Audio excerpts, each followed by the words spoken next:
Well, let's talk about Max. How's he doing? He's good. He's good. He's getting better. He's getting better. He's at home and he's lost some weight, but he'll be okay. Is he antsy to get back He's to a routine? He's very antsy. He just doesn't like sitting around. You know, it's a lot. You know, he's sitting around reading, watching TV and stuff. But he gets up and gets around what he needs to do. But yeah, he's not built to sit around. As are a lot of people, I'm sure. Yeah. So he was in the military before he became a Raleigh police officer, right? Yep, he was. Does that run in your family that you have public service like that? Absolutely not. My wife and I, no. And when Max was in high school, he got involved with ROTC. We were down in Texas, and it was kind of a big thing. So he and his buddies got involved in ROTC, and one thing led to another. He ended up going to Texas A&M.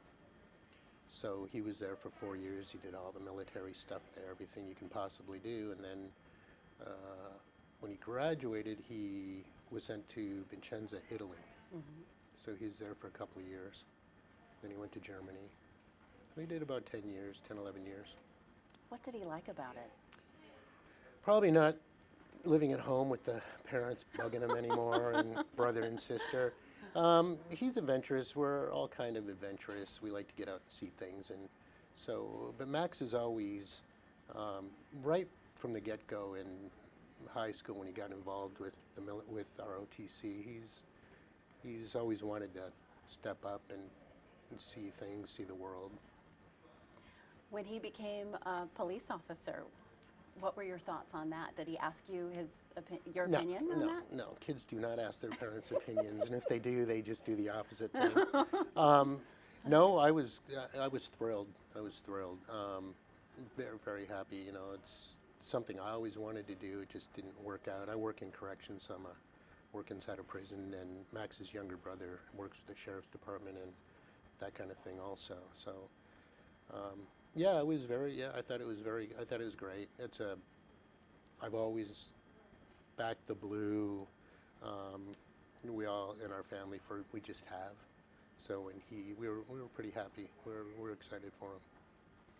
So bring me back to that night in January when you got that phone call. What was that like? To be honest, when we first got the call, it was. We were told it wasn't critical. He was shot. We got the phone call and it was kind of, and I saw it on my phone, I saw the number come up on my phone, Raleigh Police Department, Lieutenant, and I'm thinking that's kind of strange. And I really didn't want to answer the phone. And, you know, we see these things on TV and we hear, but, you know, in the back of your mind, saying, oh God, I don't want to answer the phone. So when I called, they told me that he'd been shot and he wasn't critical, but he was on the way to hospital. So this was like at 6:30, 7 o'clock on a Tuesday night, I believe. And we're in Colorado, so we don't know what to do. So his girlfriend, Tatiana, we were told she was picked up by the police and taken to the wake med, and I was texting her kind of throughout the night, and it was still the same thing. They just didn't really know the severity of it, and we were being told non-critical. So it kind of, we weren't panicking, but it was pretty restless, say the least. Especially being so far away. That was the big thing. We couldn't be there. We didn't know. We couldn't just go. We couldn't leave. It was, you know, now it was the middle of the night.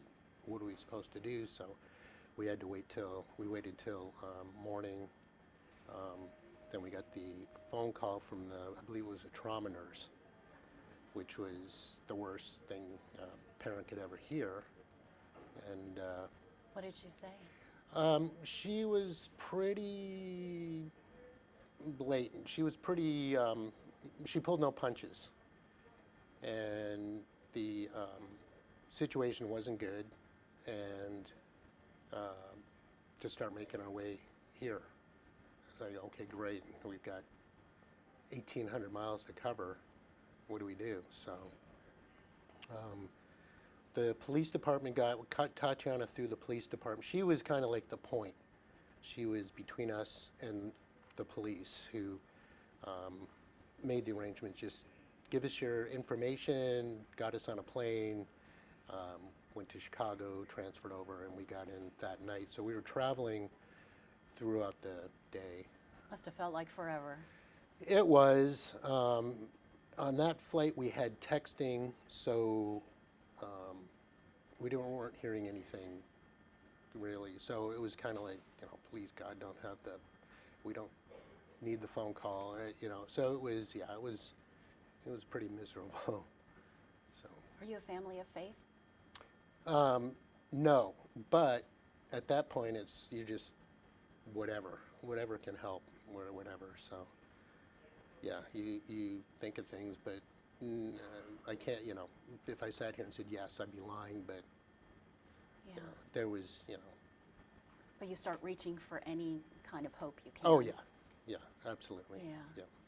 So when you got to Raleigh and you got to the hospital, what happened then? Well, we got off the plane and the police were there. They waited, they were right outside the airplane door at the terminal.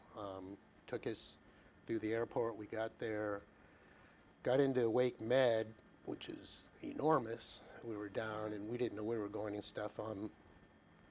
And at that time, it would have been later, it would have been early evening. At that time, it still was unknown because he'd been in surgery probably 6-7 hours, I believe. Wow. So it was just, it was pretty crazy. But the police made a big deal. They were, for us, they just rallied around. They were like 1,000% supportive. They got us, they took care of us, got us through. They were just everything. I just can't say enough about Raleigh PD. So when you got to see Max for the first time? He was heavily sedated. He had 100 tubes in him. He had all kinds of things going on. You don't want to see your kid like that. No. But they kept saying that, the first thing we heard when we got there, some of the police officers were there. They said, I don't think they told us what happened that night, but later in the day, the ones that were involved, they said they knew the minute that he was being taken to Wake Med. I do have that correct, right? Yes, you do. The minute he was taken there, they knew things were going to be okay because of the reputation. And then later on, we saw firsthand. So,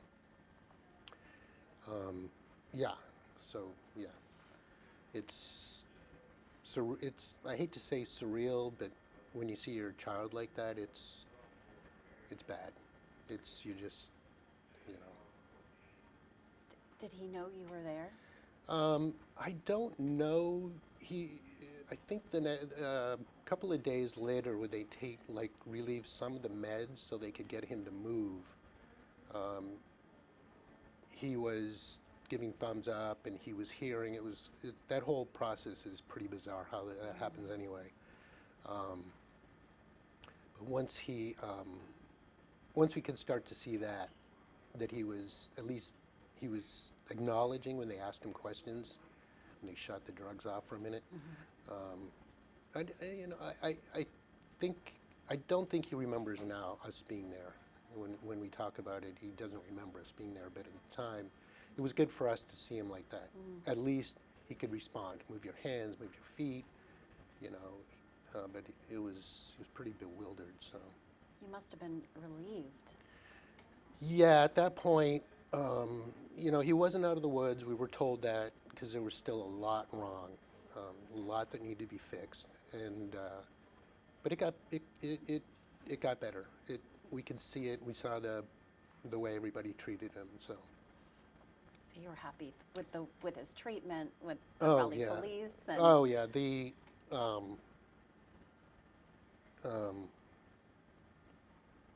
before we get into that, I don't know if you're going to cover it up, but our condolences and our sympathy go out to the victim, Jill. Dr. Rowe, what happened there. That's number one. Shouldn't have happened. It's probably a whole nother thing, but the way, back to your original question, but Wake Med, the way they worked, the way they had coverage on him and around the clock and everybody hands-on, we probably didn't see any less than 3 or 4 people in there at one time. And then the Raleigh PD, that were, I mean, hundreds. They had set up like a command post, I suppose, in the hospital. So the city was sending in food, and I mean, it was overwhelming how well they just circled the wagon, so to speak, and took care of their own and the family. Mm-hmm. So during the shooting, Max is being described as heroic, the way that he tried to protect Dr. Rowe, even after being shot himself. Does any of that surprise you about your son, that he behaved that way? No, that no. He's a hero? First, he's heard that a bunch of times, and he doesn't like that. Really? He did his job. He did beyond, protect and serve. I mean, that's the epitome of it.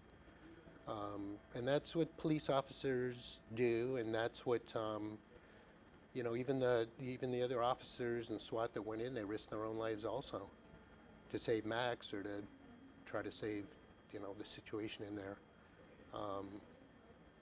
No, as for Max, no, not at all. He's always been an overachiever in that regards, where he's done the right thing, I think of the unselfishness too. Yeah, it's, I don't know how the rest of us, but again, with police, they know what's at risk. They go in there and they have to do what they have to do, and you see somebody that's hurt or injured, your just instincts are going to kick in, your training, everything you've learned, just the way you are, you're going to go in and you're going to try to help out. That's what they do. So good for them. And unfortunately, a lot of people don't look at it that way, but when you see this kind of thing, or if you believe in what they do, then, How much does he remember of that night? I think he remembers a lot of it up until, I think, when he went down and he went out. I haven't really talked to him too much about it. My concern right now is just to let him relax and get healthy, and he'll tell little bits and pieces and stuff like that. But you wait for him to talk about it. You don't ask him about it. As a parent, it's like, I think I know enough. The police that were there with him at that time, and the SWAT that were there, and the emergency response team, they told me some things, bits and pieces and stuff, and 15, 20 minutes or so, it was horrible. So. How proud of you are you of your son? Proud. Yep. That's where you got me, right here. But, it's corny, but we've got 2 other kids. And we're proud of all 3 of them. They've all done really well. So you had to ask that one. Well, I think a lot of people understand what you're going through, and understand that they have children and they're proud of their children. But for Max to step up the way that he did and go above and beyond, like you said, I think is quite an emotional thought. Yeah, there was a guy that was in the army with him in Germany that I think he spoke to somebody. He did, yeah. And that was really something, because we didn't, he never contacted us, Max. When I asked him, he says he couldn't really remember the guy, and he said, "Oh yeah, I remember him." I said, "That's really something for somebody to get hold of you," or I don't know, whatever happened. But he's got that reputation when he went to school and when he was in the Army, he kind of took hold to control of things. Yeah, the Gillick boys, we don't really back down too, and the girls too, they're probably tougher than we are. Well, I know they are. But yeah, you know, you just try to do the right thing, and Max did. Is it one day at a time now for him? One step forward at a time? Yeah, he's, we have a pretty dark, sarcastic sense of humor in our family, so he's got that. So I know that he's okay with, he's okay with his situation. He'd rather be up and about and doing things rather than sitting around being waited on hand and foot. But he's able to get up and do things and go to a few places. So it's just frustrating that it's taking long, but it hasn't been that long since this happened. So he'll be fine. He'll be okay. That first time in the hospital that he was able to respond to you and see you, what was that like? Was he still kind of dazed, or? When we left originally, I left after about 8 days, and because I knew that, well, I had to get back to take care of whatever back home, but we knew that he was going to be okay. I didn't like leaving. My wife stayed for about 5 weeks, so I came back, and it was, I mean, just remarkable. 5 weeks before, 4 weeks before, he had tubes in, and when I went back this last time before he got out, he was sitting up. A lot of the tubes already was moved to another room, and it was almost like you would think he just went in for, his appendix to be taken out. And that's why he was in the hospital, because he was alert, he was talking, everybody was, supportive. Police were in there, everybody. So. Does he want to still be a police officer? I don't know. He's been in the military for 10 years. He finished up in Afghanistan, and he came here, got into police. He was here for with them almost 3 years. He's had a lot of excitement. So I think he's, he'll, whatever he chooses, he'll be fine. Will you and your wife allow him to still be a police officer? Yeah, it changes you, because now, you always worry about your kids. But when this happens, now it's like, oh, now I got to worry about, it changes you because you realize, it could go at any time. So you worry. Would you say you didn't worry before? I did worry, but, police are being shot at all the time now. It's a common thing. And not too long ago, it was hands off. You don't shoot at police. You don't shoot at schoolyards or churches or anything like that. But that's changed. So that the danger and that kind of thing can happen a lot more, which it does. But you never think it's going to happen to your kid. We watch these things on TV and you think, oh, that poor family of that police officer, but you're distant from it. Now you're part of it. We last 2 weeks ago, I think in Colorado, near where I live, 3 police officers were shot at, and all 3 were hit. Chasing down a suspect, turned and fired, hit all 3.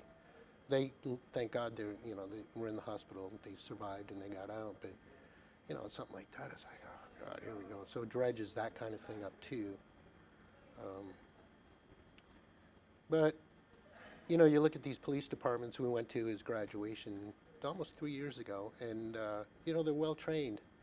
Raleigh PD is, they're famous for how well they train their officers, because I think a lot of their cadets are from different areas.